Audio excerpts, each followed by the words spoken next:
নমস্কার বন্ধুরা, সবাই কেমন আছো? তো আজকে চলে এসেছি আবার একটা নতুন ভিডিও নিয়ে। আর যেহেতু আমার মামার বাড়িতে আসা কারণটা হলো পুচকিটার জন্মদিন। দাদা যেহেতু আর্মির কাজের জন্য বাইরে আছে, সেই জন্য বৌদি আমি সবাই মিলে ডিসিশন নিলাম যে পুচকুটার জন্মদিন হবে। তো মেনুতে হবে বিরিয়ানি, যার কারণে আমরা এখানে মাংসটাকে ম্যারিনেট করে রেখেছি। আর তারপরে হচ্ছে কড়াইতে গরম গরম আলু ভাজা বিরিয়ানির জন্য, যেটা বৌদি ভাজছে। আর আমি আর আমার বৌদি একদমই ফ্রেন্ডলি, কারণ আমরা দুজনাই খুব অল্প বয়সের ডিফারেন্স আমাদের। তো সেই কারণে আমি ওকে তুই তরকারি করি, ও আমাকে তুই তরকারি করে।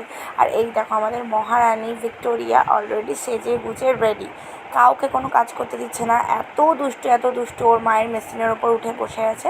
সঙ্গে এসছে ওর মামাতো দিদি। আর এই হলো পুচকেটার কেক। আর পুচকেটার ঘরটাকে আমরা এইভাবে সাজিয়েছি। যদিও এই টুনি লাইটগুলো আমি আর বোন বৌদি সবাই মিলে সেট করেছি, আর বেলুনগুলো লোক এসে সেট করে দিয়ে গেছে।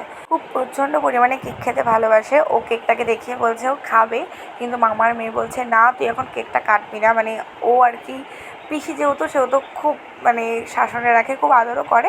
আর এই যে ও কেকটা যথারীতি মেখেছে গায়ের মধ্যে, দেখো ড্রেসে ড্রেসে ওর সব কেক লেগে রয়েছে। তারপরে এত আনন্দ, হই হুল্লোড় করছে দেখে ওর খুব আনন্দ হচ্ছে। আর কেকটাও কাটবে কতক্ষণে, সেটাও সব থেকে বেশি আনন্দের। তারপরে তো ওর মায়ের, পিসিমণি সকলের ফটো তোলা শেষ হচ্ছে না। ওদিকে ফটো উঠছে আর এদিকে ও নেচে যাচ্ছে, তারপরে গান বাজছে, যেহেতু নাচছে। তারপরে কেকটাকে খুঁটে খুঁটে অলরেডি খাওয়া হয়ে গেছে, ক্রিমগুলো তুলে তুলে। যখন ও কেকটা কাটবে তার আগে বোন হলো এই যে ক্যান্ডেলটা জ্বালিয়ে দিচ্ছে। আর ক্যান্ডেলটা জ্বালানো দেখে ও তাড়াতাড়ি করে ভয় ছোটে এদিকে চলে আসলো, ও আর কেক কাটবে না। তো ও ততক্ষণে কেক কাটুক।